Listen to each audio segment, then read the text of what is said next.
নমস্কার প্রিয় শ্রোতা বন্ধুরা, রাধাকৃষ্ণ পেট পেয়ালি চ্যানেলে আমি পেয়ালি আছি। আজকে আপনারা শুনছেন মহাভারত পাঠ। প্রিয় শ্রোতা বন্ধুরা, মহাভারত যা সনাতন ধর্মের অন্যতম প্রধান ধর্মগ্রন্থগুলির মধ্যে একটি মহৎ ও বৃহৎ আকার ধর্মগ্রন্থ হল মহাভারত। আজকে আপনারা শুনবেন আদি পর্ব। মহাভারতের মোট 18টি পর্বে বিভক্ত। আজ আপনারা শুনছেন প্রথম পর্ব, আদি পর্ব। আদি পর্বে আপনারা শুনতে চলেছেন শকুন্তলার উপাখ্যান। প্রিয় শ্রোতা বন্ধুরা, মহাভারত রচনা করেছিলেন কৃষ্ণদ্বৈপায়ন বেদব্যাস। মহাভারত রচনা করেছিলেন কৃষ্ণদ্বৈপায়ন বেদব্যাস, এবং যাকে আমরা বেদব্যাস নামে জেনে থাকি। প্রিয় শ্রোতা বন্ধুরা, আপনাদের কাছে বিনীতভাবে অনুরোধ, যদি ভালো লাগে অবশ্যই আপনাদের গুরুত্বপূর্ণ মতামত দিয়ে জানাতে ভুলবেন না, কমেন্টে লিখতে ভুলবেন না। হর হর মহাদেব। আপনাদের পাশে থাকা যা একান্তই কামনা করি, আপনাদের পাশে থাকা যা একান্তই কামনা করি। তাহলে শুনতে থাকুন মহাভারত পাঠ। আজকের পর্বে আপনারা শুনছেন শকুন্তলার উপাখ্যান। আজকের পর্বে আপনারা শুনতে চলেছেন শকুন্তলার উপাখ্যান। শুনতে থাকুন মহাভারত।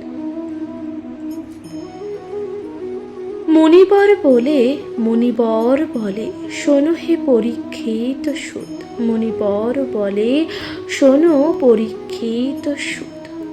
ভরত বংশের কথা কথনে অদ্ভুত। ভরত বংশের কথা কথনে অদ্ভুত। দুষ্যন্ত নামেতে রাজা জগতে জগতে চেয়ে বিহিত। দুষ্যন্ত নামেতে রাজা, দুষ্যন্ত নামেতে রাজা জগতে চেয়ে বিদিত। তাহার উপমা তাহার মহিমার কথা না হয় বর্ণিত। অর্থাৎ মুনিবার বলছে, শোনো হে পরীক্ষিতের সুত, অর্থাৎ পরীক্ষিতের পুত্রকে রাজা জন্মজয়, তাকে বলছেন এই যে ভারতের বংশের কথা শোনো, অদ্ভুত, কতই না অদ্ভুত, তা তুমি শোনো খুবই মন দিয়ে। দুষ্যন্ত নামেতে একজন রাজা ছিলেন, যিনি জগতে তার মহিমার কথা যা অপরিসীম, তা বর্ণনা করা সম্ভব নয়, এতই তিনি মহান একজন রাজা ছিলেন। সংসারে আসিয়া বসুন্ধরা ভোগ করে, ধর্মেতে পৃথিবী পালে, দুষ্টেতে সংহারে। মহাপরাক্রান্তা রাজা রূপগুণবন্ত। মহাপরাক্রান্তা রাজা রূপগুণবন্ত। পৃথিবীর একচ্ছত্র করিল দুষ্যন্ত। পৃথিবীর একচ্ছত্র করিল দুষ্যন্ত। অর্থাৎ দেখুন, ভগবান বলছেন যে মুনিবর কি বলছেন? মুনিবর বলছেন এই যে রাজা দুষ্যন্ত ছিলেন। রাজা দুষ্যন্ত কেমন ছিলেন? তিনি ছিলেন ধর্মেতে পৃথিবীতে পালন করতেন এবং দুষ্টের সংহার করতেন। তিনি ছিলেন মহাপরাক্রমশালী রাজা, রূপে গুণে যিনি অতুলনীয়। পৃথিবীর একচ্ছত্র তিনি অধিকার করে এবং তিনি শাসন করতেন। এরপর কি বলা হচ্ছে শুনতে থাকুন। মৃগয়াতে বড় রত মহাধনুর্ধর। মৃগয়াতে বড় রত মহাধনুর্ধর। মৃগয়া করিতে গেল বনের ভিতর। মৃগয়া করিতে গেল বনের ভিতর। হস্তি হত হস্তি হয়। হস্তি হয় পদাতিক না যায় গগন। সসৈন্য বেরিল রাজা এক মহাবন। সসৈন্য বেরিল রাজা এক মহাবন। সিংহ ব্যাঘ্র ভল্লুক বরাহ মৃগগণ। অনেক মানিল অনেক মারিল রাজা না যায় গগন। যতেক রাজার সৈন্য মারি মৃগজয়, যতক রাজার সৈন্য মারি মৃগজয়। সকটে পুরিল কেহ কন্ধে করিলয়, সকটে পুরিল কেহ কন্ধে করিলয়। কোনো কোনো জন তথা খাই পুরাইলা। তবে এক বনে গেল সে বন ছাড়ি, তবে এক বনে গেল সে বন ছাড়াই। হিরণ্য নামেতে বন অতি অতি মনোরম, হিরণ্য নামেতে বন অতি মনোরম। চৈত্র রথ সমানসে মুনির আশ্রম, চৈত্র রথ সমানসে মুনির আশ্রম। নানা জাতি বৃক্ষ তথা ফুল ফল ধরে, নানা জাতি বৃক্ষ তথা ফুল ফল ধরে। নানা জাতি পক্ষী তথা সদা কেলি করে, নানা জাতি পক্ষী তথা সদা কেলি করে। মধুচক্র ডালে ডালে আছে তরুগণ, মধুচক্র ডালে ডালে আছে তরুগণ। বায়ুতে যে পুষ্প বৃষ্টি হয় অনুক্ষণে, বায়ুতে যে পুষ্প বৃষ্টি হয় এক অনুক্ষণে। নানা পক্ষীগণ তাহে সদা ক্রিয়া করে, নানা পক্ষীগণ তাহে সদা ক্রিয়া করে। ভক্ষকে না করি ভক্ষ মুনিরাজ ডরে, ভক্ষকে না করে ভক্ষ মুনিরাজ ডরে।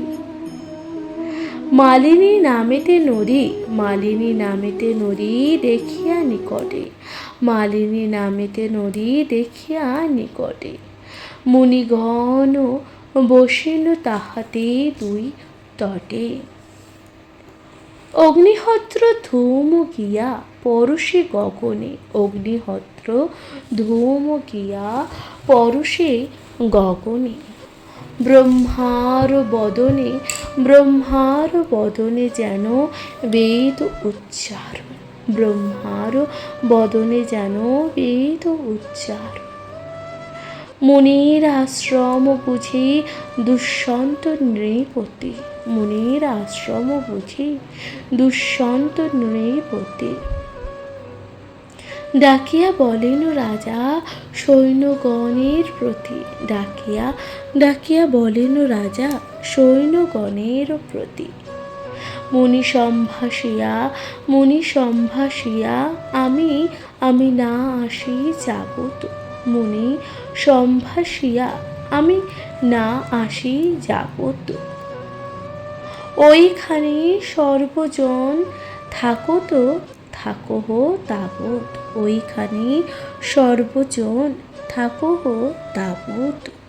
এই কথা তখন বলছে।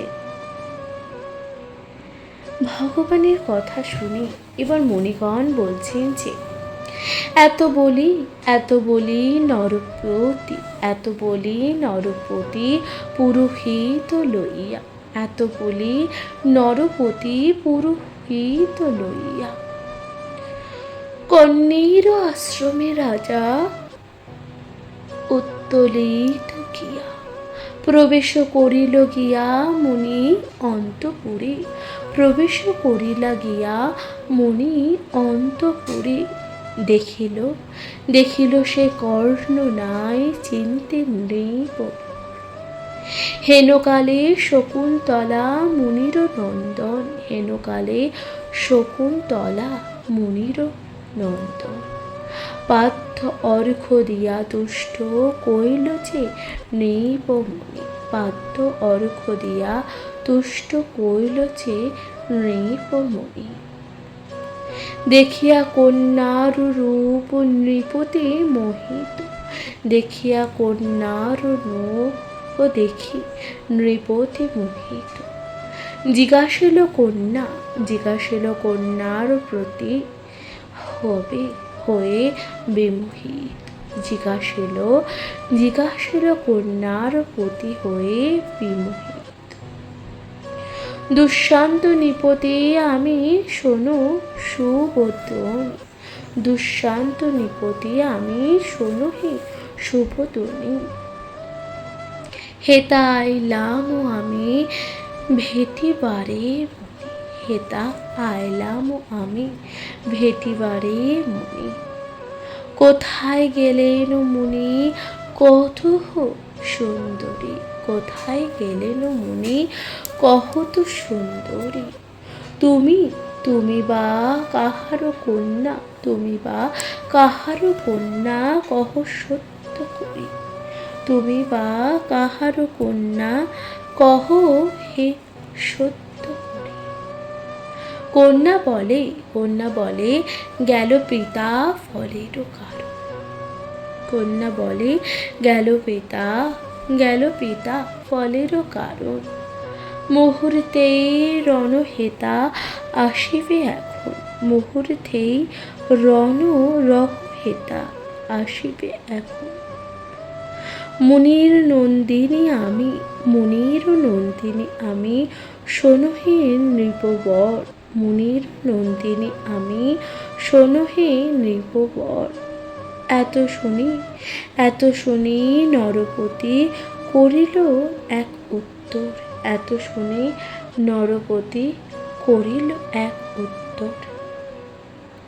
তোমার সদৃশ্য রূপ কোথাও না দেখি, তোমার সদৃশ্য রূপ কোথাও না দেখি।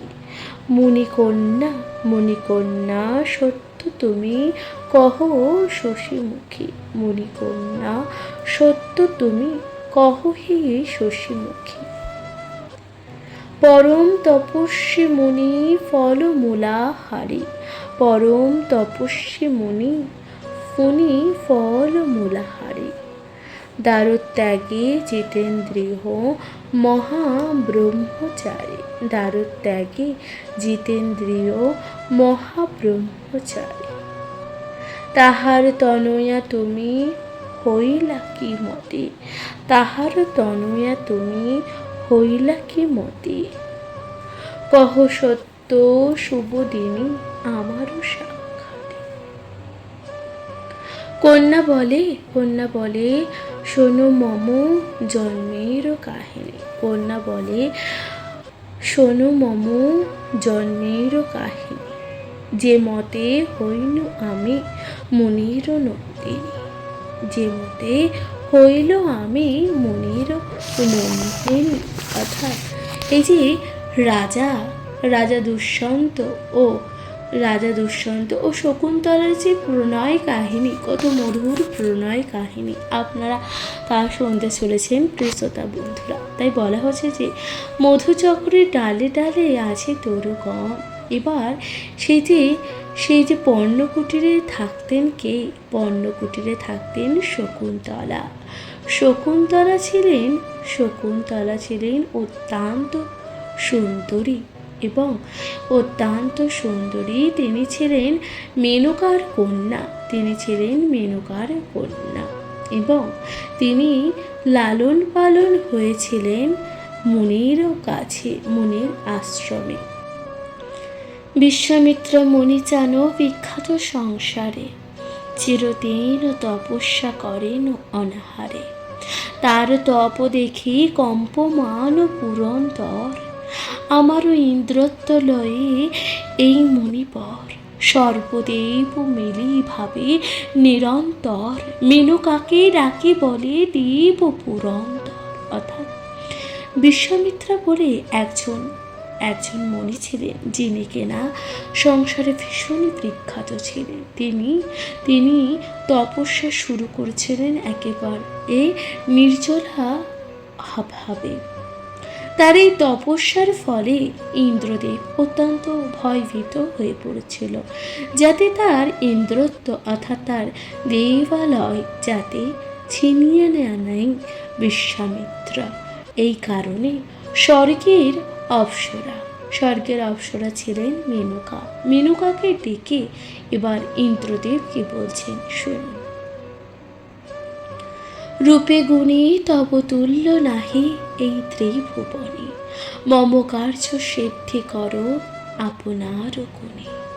বিশ্বামিত্রের তপতে কম্পিত মম কায়, তার তপ ভঙ্গ করি করিয়া উপায়। অর্থাৎ অর্থাৎ ইন্দ্রদেব মেনকাকে বলছেন যে তোমার মতন রূপে গুণে অতুলনীয় এই জগৎ সংসারে যে কেউ নেই, তাই তুমি যাও এবং বিশ্বামিত্রার তপস্যা তুমি ভঙ্গ করো তোমার এই রূপের মাধুর্য দিয়ে। এরপর মেনকাকে করলেন।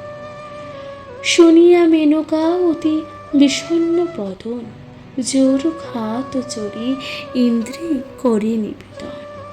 সংসারে বিখ্যাত বিশ্বামিত্রা মহাঋষি, মহাতেজা ক্রোধী সেই পরম তপস্বী। অর্থাৎ মেনকা তখন বললেন, হে ইন্দ্রদেব, সংসারে বিশ্বামিত্রা যে অত্যন্তই প্রভাবশালী, তার যে অত্যন্ত ক্রোধ, তিনি হলেন বশিষ্ঠের পুত্র। এই কথাই বললেন। এরপর মেনকা আবার কি বলছেন শুনুন। মেনকা বলছেন যে ক্ষত্রকুলে জন্মিত ব্রাহ্মণ যে হইল, কৌশিকী নামিতে নদী অজ্ঞাতে সৃজিল, সহজাঙ্গে ব্যাধি করি মুকুনুমুক্ত হইল, দ্বিতীয় করিল সৃষ্টি বিখ্যাত এই জগতে। আপনি করহ ভয় যাহার তপতে, আপনি করহ ভয় যাহার তপতে, তার তপ নষ্ট করে হেন কোনো জন। কর্ম না হইবে হইবে আমারও মরণ। অগ্নি সূর্য সমতে লোচন চকুলে, তাহার তপস্যা ভঙ্গ করি কোন ছলে। তোমার বচনে আমি লঙ্ঘি পারি নাহি, তব কার্য সিদ্ধি হোক আমি বাঁচি আর মরি। কামদেব আর বায়ু দেব তো সহায়, তবে যেমন এতে হয় করিহ যে উপায়। এই কথা বললেন মেনকা। মেনকা কি বলছেন শুনুন। মেনকা বলছেন, দেখুন, বিশ্বামিত্রা ছিলেন ক্ষত্রিয় কুলে জন্মগ্রহণ করেও তিনি ব্রাহ্মণ হয়েছেন এবং কৌশিকী নামেতে একটা নদীও তিনি সৃজন করেছিলেন এবং তার এতই ক্ষমতা ছিলেন, বিখ্যাত ছিলেন, বিশ্ববিখ্যাত তিনি ছিলেন। তাহার ভয়তে নানান স্থানে তপস্যারত তপস্বিনীরাও কিন্তু কাঁপে। কর্ম না করিলে তার তেজ কিরকম ছিল, অগ্নি ও সূর্যের সমর ছিল তার তেজ। অর্থাৎ তার তপস্যা ভঙ্গ যদি আমি ছলনার দ্বারা করি, তাহলে সে যে আমায় একেবারে ভস্ম করে দেবে। আমি বেঁচে থাকি কিংবা মরে যাই, আপনি এমনইটা তো চান ইন্দ্রদেব। এই কথাই তখন বলছেন। কে বলছেন? মেনকা। মেনকার এই কথা শুনে ইন্দ্রদেব কি বললেন? ইন্দ্র আজ্ঞা কইল সঙ্গে যাহ দুজন, দেবরাজ আজ্ঞা পেয়ে চলিল তখন। হেমন্ত পর্বতে বসে সেই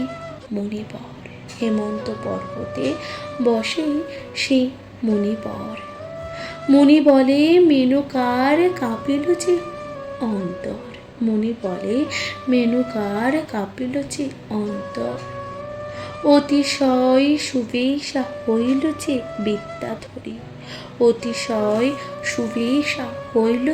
বৃদ্ধাধরী। মনির নিকটে ক্রিয়া করি মায়া করি। হেনকালে বায়ু বয়ে অতি খরতর। উড়াইল বস্ত্র তার ফেরিল যে অন্তর।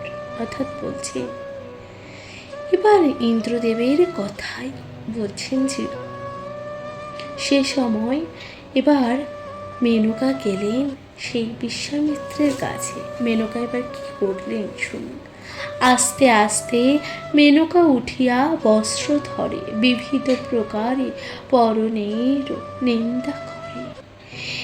এ সকলে কৌতুক দেখিয়া মুনিবর শরীরেতে ভেদিল কামের পঞ্চস্বর। মেনকা ধরিয়া মুনি গেল নিজ দেশে, কামে মত্ত নৃত্য করে শৃঙ্গার বিশেষ। হেনুমতে বহুদিন গেল ক্রিয়ারসে, হেনুমতে বহুদিন গেল ক্রিয়ারসে, তপ জপ সকল ত্যাজিল কাম বসে। এতদিন সন্ধ্যাকালে বিশ্বামিত্রা মুনি সন্ধ্যা হেতু বলে শীঘ্র জল তেন আনে। শুনিয়া মেনকা হাসি বলিল তখন বচন, শুনিয়া মেনকা হাসি বলিল বচন, এতদিনে ভালো সন্ধ্যা হইল যে স্মরণ। এত শুনি মুনি হইল কুপিত অন্তরে, এত শুনি মুনি হইল যে কুপিত অন্তরে। দেখিয়া মেনকা ভয় পালায় সত্তরে। হইয়াছে যেই গর্ভ মুনির ঔরসে, অরণ্যেতে প্রসব করি গেল নিজ দেশে।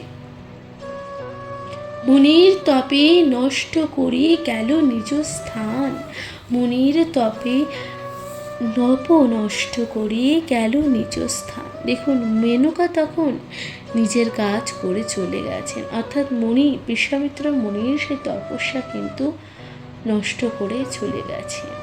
আমারে ফেলিয়া গেল নির্জন কাননে, সিংহ ব্যাঘ্র পশুগণ কেহ না হোক সিংহিল। পক্ষীগণ বেরিয়া যে আমারে যে রহিল। তপস্যা করিতে গেল কর্ণ সেই বনে, তপস্যা করিতে গেল কর্ণ সেই বনে।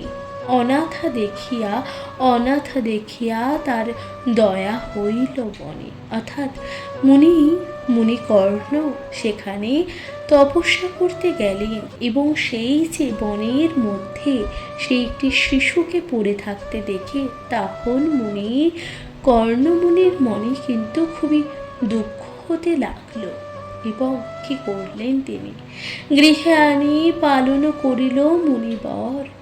আমি তার কন্যা শোনো হে দণ্ডধর। তার জন্য শকুন্তলা হলো কর্ণমুনির কন্যা, পালিত কন্যা শকুন্তলা। শকুন্তে বেরিয়েছিলাম নিকুঞ্জ কাননে, শকুন্তলা নাম মুনি রাখে সেই কারণে। অর্থাৎ যখন কাননে পড়েছিলেন, নিকুঞ্জ কাননে পড়েছিলেন, তখন শকুন্তলার আশেপাশে প্রচুর শকুন উড়ে যাচ্ছিল এবং তাকে পাহারা দিয়ে রেখেছিল। সেই কারণে যেহেতু শকুনেরা সেই ছোট্ট শিশুকে পাহারা দিয়ে রেখেছিল বলে তার নাম রেখেছিলেন কর্ণমুনি শকুন্তলা। মম জন্ম এক মুনি জিজ্ঞাসিল, কহিলেন কর্ণ তাহে জানা গেল। আদি পর্বে দিব্য শকুন্তলার উপাখ্যান কাশীরাম দাস কহে শোনো হে পুণ্যবান। অর্থাৎ আদি পর্বে আপনারা শুনবেন শকুন্তলার উপাখ্যান সম্বন্ধে কাশীরাম দাস করে শোনো হে পুণ্যবান। প্রিয় শ্রোতা বন্ধুরা, তাহলে আপনারা শুনলেন এই যে শকুন্তলার উপাখ্যান, কিভাবে শকুন্তলার জন্ম হলো, শকুন্তলা কে ছিলেন এবং তার পালিত পিতাই বা কে ছিলেন। শকুন্তলা ছিলেন স্বর্গের অপ্সরা মেনকা ও ঋষি মুনি বিশ্বামিত্রার কন্যা এবং তার পালিত পিতা ছিলেন কর্ণমুনি।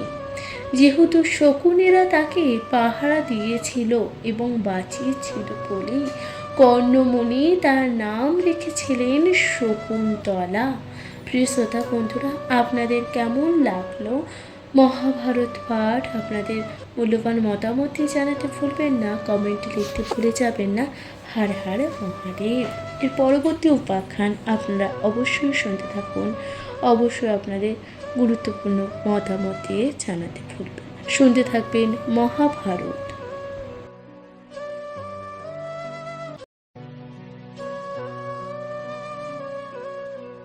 নমস্কার প্রিয় শ্রোতা বন্ধুরা, রাধাকৃষ্ণ বেদ পিয়ালি চ্যানেলে আমি পিয়ালি আছি। আজকে আপনারা শুনছেন মহাভারত পাঠ। মহাভারতের আজকের পর্বে আপনারা শুনতে চলেছেন দুষ্যন্ত রাজার সহিত শকুন্তলার বিবাহের কাহিনী, অর্থাৎ সবচেয়ে সুন্দর ও মধুর প্রেম কাহিনী হলো রাজা দুষ্যন্ত ও শকুন্তলার বিবাহ কাহিনী। আজকের পর্বে আপনারা শুনতে চলেছেন সেই পুরাতন প্রেম কাহিনী, রাজা দুষ্যন্ত ও শকুন্তলার বিবাহের কাহিনী। শুনতে থাকুন মহাভারত। রাজা বলে, কন্যা তুমি পরমা সুন্দরী। রাজা বলে, কন্যা তুমি পরমা সুন্দরী। রাজযোগ্য ধ্বনি তুমি হও মরু নারী। গাছেরও বাকল ত্যাজি তুমি পর পট্টবাস। গাছেরও বাকল তুমি পট্টবাস। রত্ন অলঙ্কার পর যেই অভিলাষ। এত শুনি লজ্জিতা হইয়া শকুন্তলা, এত শুনি লজ্জিতা হইয়া শকুন্তলা মৃদু ভাষে নৃপতিকে কহিল লাগিয়া। শুনি রাজা আমি করিলাম অঙ্গীকার, পিতা সেই সম্প্রদানে করিবে যে আমার। রাজা বলে মুনিবর বিলম্বে আসিবে। রাজা বলে মুনিবর বিলম্বে যে আসিবে।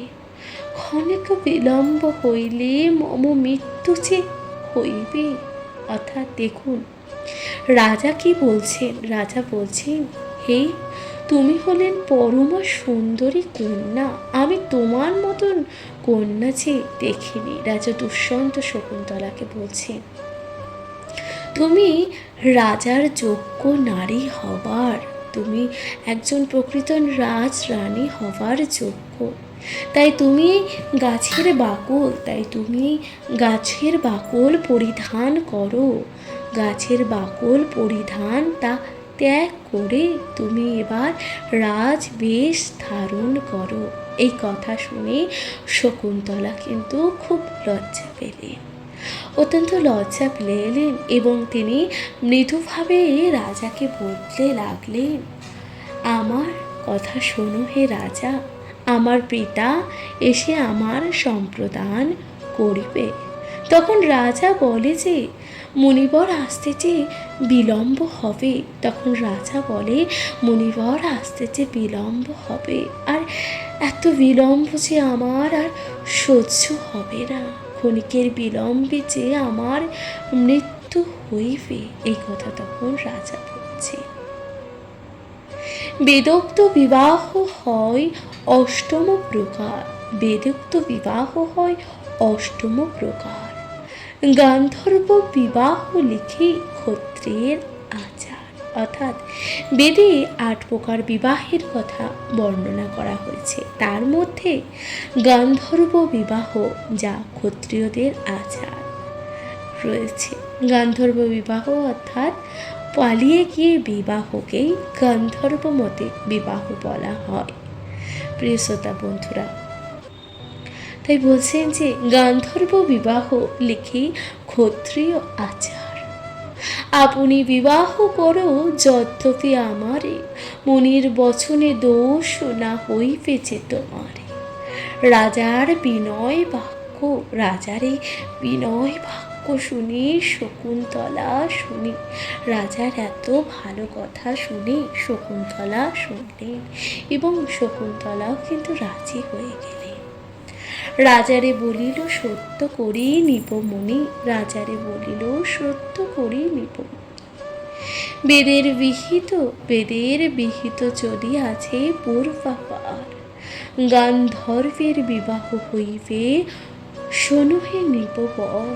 আমার উদরে যেই জন্মিবে কুমার, সত্য করো তুমি তারে দিবে রাজ্য ভার। এই কথা রাজাকে দিয়ে প্রতিজ্ঞা করে নিলেন শকুন্তলা। কি বললেন শুনুন। শকুন্তলা বলছেন যে, হে রাজা, তাহলে আমি গন্ধর্ব মতে বিবাহ করতে রাজি, কিন্তু আমার গর্ভে যে সন্তান জন্মাবে তাকে তুমি রাজ্যভার দেবে, এই কথা আমার কাছে স্বীকার করো। রাজা তখন বললেন, গান্ধর্ব বিবাহে হইল যে মিলন তোহার, তবে নৃপপতি তবে নরপতি বলে কন্যার যাইয়া, রাজ্যতে লইব তোমায় লোক পাঠাইয়া। অর্থাৎ আমি তোমায় রাজ্যেতে নিয়ে যাব, লোক পাঠিয়ে নিয়ে যাব। এত বলি নরপতি করিল গমন। এই কথা বলি নরপতি চলে গেলে। কি বলিব মুনিরাজ আসি নিজ ঘরে, কি বলিব মুনিরাজ আসি নিজ ঘরে। দুঃসন্ত নিতান্ত ভীত ভাবিয়া অন্তরে, দুঃসন্ত নিতান্ত ভীত হয়ে ভাবতে লাগলো নিজের অন্তরে। সসৈন্যক আপন দেশে গেল নরপতি, কতক্ষণে গৃহে আসি মুনি নৃপপতি। স্কন্ধ হইতে ফলাভাব ভমিল তৈল, শকুন্তলা এসো বলি মুনি ডাক দিল। অর্থাৎ রাজা তখন বিবাহ করে রাজা নিজের রাজ্যে চলে গেলেন এবং তারপরে কিছুদিন পর আসলেন কর্ণমুনি নিজের আশ্রমে এবং এসে তিনি শকুন্তলার নাম ধরে ডাকলেন, শকুন্তলা তুমি কোথায় আছো, এই বলে ডাকতে লাগলেন। মুনি কিন্তু সমস্ত কিছু নিজের দৈব বলে জানতে পেরেছেন, কারণ মুনি সমস্ত কিছু জানতে পেরেছেন নিজের তপস্যার শক্তি দ্বারা। এরপর আপনাদের সাথে পাঠ করে শোনাচ্ছি। দেখুন, বিবাহ 8 প্রকার, যেখানে আপনারা শুনলেন এই যে বেদে আমাদের বিবাহের কথা বলা হয়েছে 8টি ভাগে বিভক্ত করা হয়েছে। এই 8টি ভাগে বিবাহগুলির নাম কি? 8 প্রকারের বিবাহগুলির নাম হলো, প্রথম হলো ব্রহ্ম বিবাহ, দৈব, আর্য, প্রজাপত্য, অসুর, গন্ধর্ব, রাক্ষস ও পৈশাচ। এই 8 প্রকারের বিবাহ কিন্তু কথা বলা হয়েছে। এরপর চলে আসি মূল পর্বে। লজ্জায় মলিন হয়ে কন্যা না হইল বাহির, দেখিয়া বিস্মিত চিত্ত হইল যে মুনির। ধ্যানেতে জানিল মুনি যত বিবরণ, হাসিয়া কন্যার প্রতি বলিল যে বচন। অর্থাৎ তখন শকুন্তলাকে যখন মুনিবর ডাকলেন বাইরে বেরিয়ে আসার জন্য, তখন শকুন্তলা অত্যন্ত লজ্জা পেয়ে মুনির কাছে আসতেই খুবই লজ্জা পাচ্ছিলেন, তার পিতার কাছে আসতে খুবই লজ্জা পাচ্ছিলেন। তখন মুনি ধ্যানের দ্বারা সমস্ত কিছু জানতে পারলেন এবং তিনি অত্যন্ত খুশি হলেন। তখন মুনি বলছেন যে, আমার এই হেলন করি কইলাই কর্ম, দুঃসন্ত নৃপতি সহ করিয়ালা যে অধর্ম।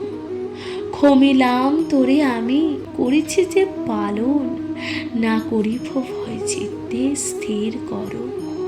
অর্থাৎ মুনি কর্ণ তখন বলছেন যে, আমাকে আমাকে অবহেলা করে এই যে দুষ্কর্ম করলি, দুষ্যন্তের সাথে যে তুই বিবাহ করলি, এটা যে অধর্ম করলি, আমি তোকে ক্ষমা করলাম, আমি তো তোকে পালন করেছিলাম, তাই আমি তোকেই ক্ষমা করলাম। এই কথা তখন কর্ণমুনি বললেন শকুন্তলাকে, তুই এবার তোর মন স্থির কর।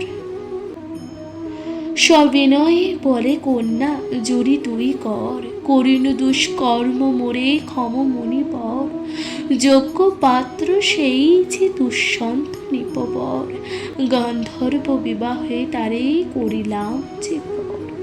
তখন শকুন্তলা বলে যে, মুনিবর আমায় তুমি ক্ষমা করো, আমি এক দুষ্কর্ম করে ফেলেছি, আমি দুষ্যন্তকে আমার যোগ্য স্বামী হিসাবে গ্রহণ করেছি এবং তাকে গান্ধর্ব মতে বিবাহ করেছি। এই কথা তখন শকুন্তলা বললেন।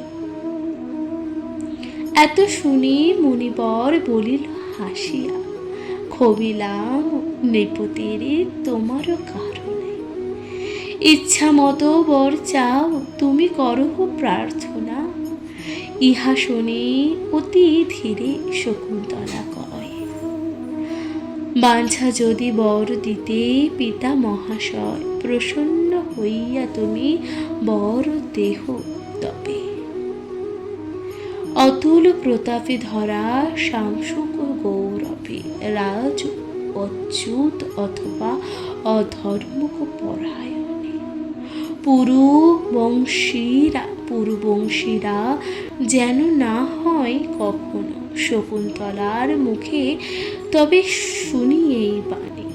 তথাস্তু বলিয়া বর দিল মহামণি।